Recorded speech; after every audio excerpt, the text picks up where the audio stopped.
Welcome to episode 502 of the Selling Your Screenplay podcast. I'm Ashley Scott Meyers, screenwriter and blogger over at sellingyourscreenplay.com. Today I am interviewing filmmaking brothers Tom and Charles Gard. They're writer-directors from the UK, and they're on this week to talk about their new film, Dead Shot. It's a political thriller that takes place in 1970s London. We talk about the film as well as their careers and how they got their start in the business, so stay tuned for that interview. If you find this episode valuable, please help me out by giving me a review in iTunes or leaving me a comment on YouTube or retweeting the podcast on Twitter or liking or sharing it on Facebook. These social media shares really do help spread word about the podcast, so they're very much appreciated. Any websites or links that I mentioned in the podcast can be found on my blog in the show notes. I also publish a transcript with every episode in case you'd rather read the show or look at something later on. Or you can find all the podcast show notes at www.sellingyourscreenplay.com/podcast, and then just look for episode number 502. If you want my free guide, How to Sell a Screenplay in 5 Weeks, you can pick that up by going to sellingyourscreenplay.com/guide. It's completely free. You just put in your email address and I'll send you a new lesson once per week for 5 weeks, along with a bunch of bonus lessons. I teach the whole process of how to sell your screenplay in that guide. I'll teach you how to write a professional logline and query letter and how to find agents, managers, and producers who are looking for material. Really is everything you need to know to sell your screenplay. Just go to sellingyourscreenplay.com/guide. So now let's get into the main segment. Today I'm interviewing writer-directors Tom and Charles Gard. Here is the interview. Welcome, Charles and Thomas, to the Selling Your Screenplay podcast. I really appreciate you coming on the show with me today. Not at all. Thanks for having us. Yeah. So to start out, maybe you can tell us a little bit about your background. Where did you grow up and how did you get interested in the entertainment business? So Charles, why don't you go first? And I think I'm sure it'll be kind of a combined story since you guys are brothers. So just kind of give us the 1 or 2 minute highlights. How did you guys get into the business? And then bring us all the way up to Dead Shot, to the point where you're getting ready to get involved with this project. Sure thing. So we were involved. Both our parents were involved in the industry. They're retired and they're not involved in it now. But our dad was a commercials director, and our mum started in animation and then moved into editing. We were kind of on set from a very, very young age. I mean, they're photographs. We have a photograph of Tom and I looking through an Arriflex camera in Monument Valley when I was probably 3 and Tom was probably 5, and I'm holding the camera for Tom to kind of look through, and we're in the middle of one of those giant roads, kind of going off into the far distance. So we grew up on set. We were always in and around the film industry. We trained in the camera department when we were teenagers, so we were very comfortable with cameras and movie making. And then we started making, we were always doing shorts, we were always doing kind of little films and stuff when we were growing up. And then we sort of, in a very organic way, we kind of started working in a more professional capacity, I guess, at university, really. We made a film with a group of actors from the Footlights, because we both went to Cambridge, and that was kind of the first time that we worked together in a sort of professional way. Gotcha. So let's dig into your latest film, Dead Shot. Maybe you can just give us a quick pitch or log line for this film. What is this film all about? We're set during the Troubles. It begins in Northern Ireland in South Armagh, and a border ambush goes wrong, and a character, Michael, who's a paramilitary part of the IRA, it swears revenge for what's happened, and is determined to track down and kill the soldier responsible for killing his wife in this tragic accident. And he gets taken to London, where Tempest, the British sergeant, the British officer, is now working in a clandestine unit hunting terrorists. So it's a kind of a heat-like story of two characters who one is chasing the other, but they seem to switch roles halfway through the film. And how did you guys get involved in this project? I noticed on IMDb, there's a Ronan Bennett who has a screenplay credit. Looks like it was based on a book, Stephen Moysey. So maybe talk about that a little bit. At what point did you guys come onto this project? What was it like? What was sort of developed when they brought you guys on? Well, they had a script. I mean, Ronan had written a couple of drafts of a script that was close to being made. I mean, I think the first draft he wrote someone was saying he wrote it back in 2012, but it had been through various different incarnations, and never quite made its way to the screen. And we were sent it by Chris Cohen, the producer, in probably late 2018 or early 2019, and the world had, although there were elements of the script that felt very dated, we loved the world. We loved kind of what Ronan was exploring with this idea of cat and mouse, and we felt that he had hit upon a really interesting idea in terms of setting a revenge thriller within this context and at that time, in 1975, which was a very, very violent year in London and in the United Kingdom. So it had a very authentic background to the kind of to the story, and then we pitched Chris and Ronan a kind of a take on the story that was a bit of a departure, because it was kind of focusing very much on the two males as not as heroes or villains, but as kind of elements of both of those things. And really, we pitched this idea of kind of toxic masculinity and these kind of these sort of very complicated older male figures like Holland and Keenan, who were like arch manipulators, who could kind of manipulate these younger men who perhaps had more innocent desires at their heart. They could manipulate those men into doing their dirty work and into enacting these kind of like atrocious acts of violence that would trap them, and that kind of was just awful. And we thought that was a really interesting way of looking both at masculinity, but also at the context of the time and of kind of the world of the Troubles, and also how similar that was to the world of today. So there was a lot of stuff, ideas of identity and ideas of what it means to be part of a country, really. Gotcha. So let's talk about your actual collaboration. So then you had a draft, you pitched them this other take on it. Maybe you can talk a little bit about how you guys work together. And we can talk specifically about this. I wonder if there's some specific things that you can change, but just some of the logistical things I know would be interesting for screenwriters to hear. How do you guys work together? Are you in the same room? Is one of you at a computer typing? Do you guys have bulletin boards? Do you put stuff out on index cards? You do a lot of outlining? Maybe you can just sort of describe this process of then, rewriting the screenplay, and even some actual specifics of things you changed, and then how ultimately they get changed. Just how does that actually function with your unit? Well, we talk a lot about we talk a lot about the story. We keep coming back to the story all the time, and how that evolves and changes, and the characters within it.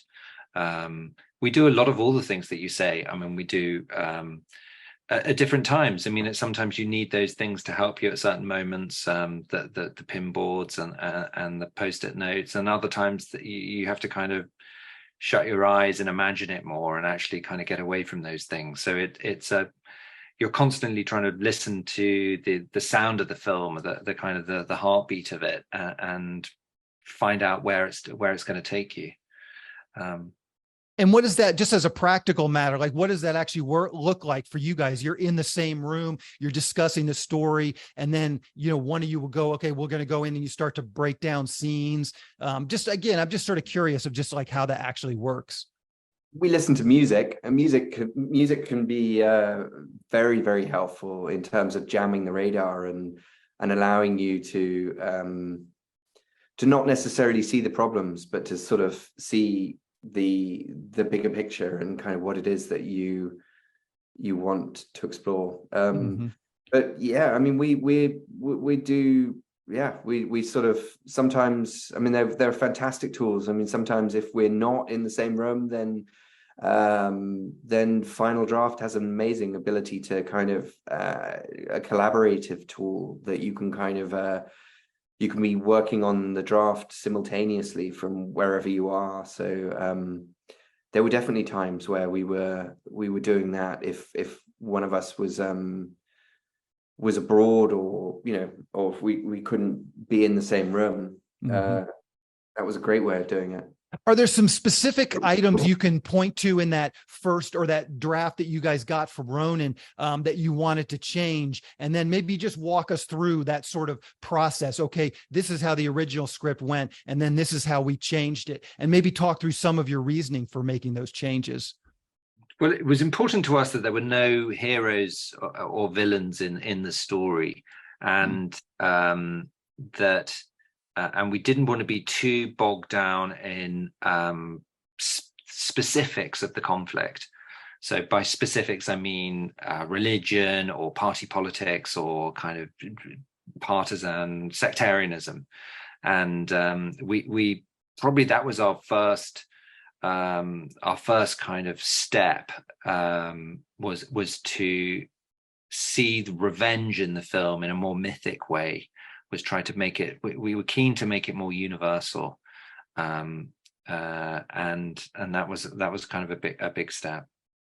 I'm curious and I mean, obviously an American, we're not nearly as sort of aware of the conflict that took place as British people. Obviously you would be. I'm curious how that does play in it. Because one of the things that occurs to me as you were just talking there is that, somebody in Ireland or the UK is going to watch this with a much different take. I mean, they might have had relatives that were personally, injured or involved. And so that is going to put people on different sides. It's going to do the opposite of what you guys, it sounds like we're trying to do, in the sense there's going to be some people that are going to come into this and they're going to see one side is good and one side is bad. And how do you overcome some of that?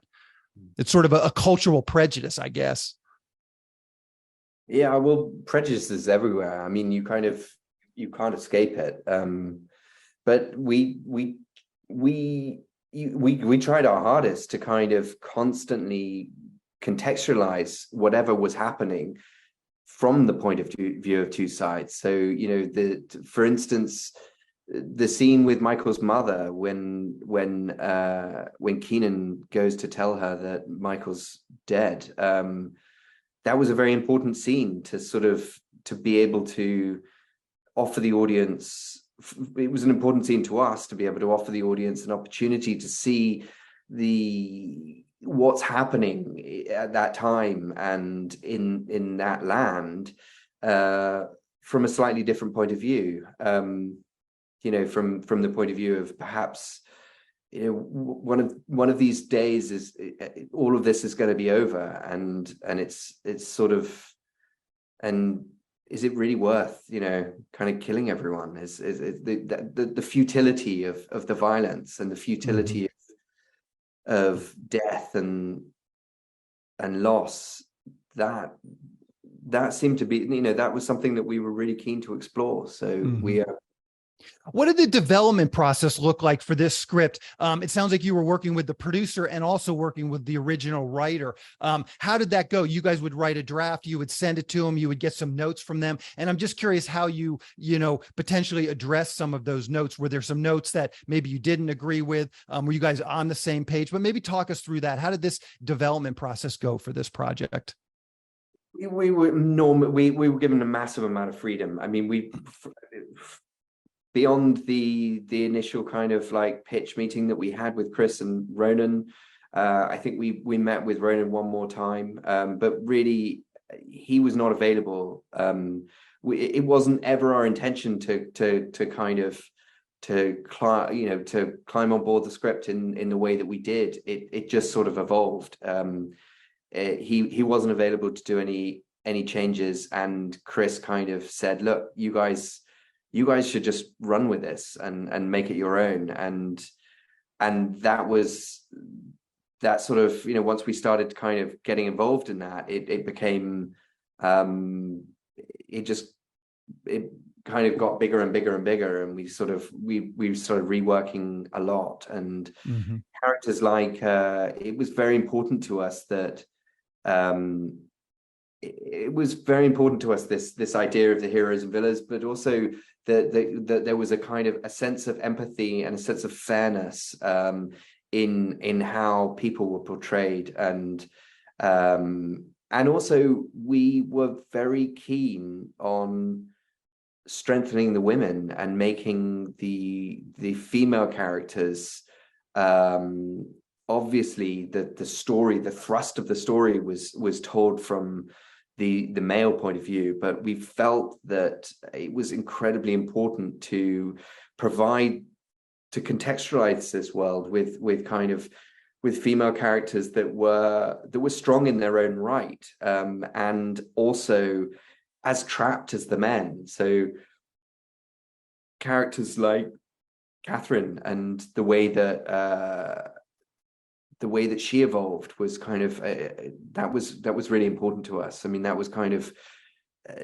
she was not she was a very different character. She was not Keenan's daughter, and none of that stuff, none of that sort of stuff existed. So yeah. I'm curious. Okay, so that's the development process. Sounds like you guys got a lot of freedom, and that's awesome. Obviously, as directors and writers, I'm curious how you guys navigate differences in your own opinions, just between brothers. Obviously, you guys have grown up together. I'm sure you guys know each other about as well as two people can know each other. So maybe just talk through that. How do you guys get past? Are there any impasses where Tom thinks one thing and Charles thinks another thing? How do you work through some of those potential compromises? Well, inevitably, you come at certain point. You come to certain moments where one has difference of opinion. But I think that the important thing is that we understand that there's no right and wrong, in the same way that there's the kind of no heroes and villains in the piece. Often with ideas, you kind of have to listen to the story, and the story actually tells you where it wants to go at a certain point. And so that's kind of sounds like a long-winded answer, a confusing answer, but it's a strange thing. I mean, we were reading an interview with Christopher McQuarrie and Tom Cruise talking about whether they argue, and he was saying that they argue on behalf of the audience, which was an interesting point of view, and that makes a lot of sense, that you're kind of arguing for how they're going to read the film and experience it. And this wasn't quite so audience-led, the reaction of the audience, but at the same time you're kind of arguing on behalf of the film, possibly. I mean, the narrative, and that narrative has an energy of its own. So we respect that, and so you just have to listen and be open and work through things. And gotcha. And remember that writing, and when you're kind of exploring these things, there's a big element of being a detective or being an archaeologist. You're kind of excavating around something. So you need to be very kind of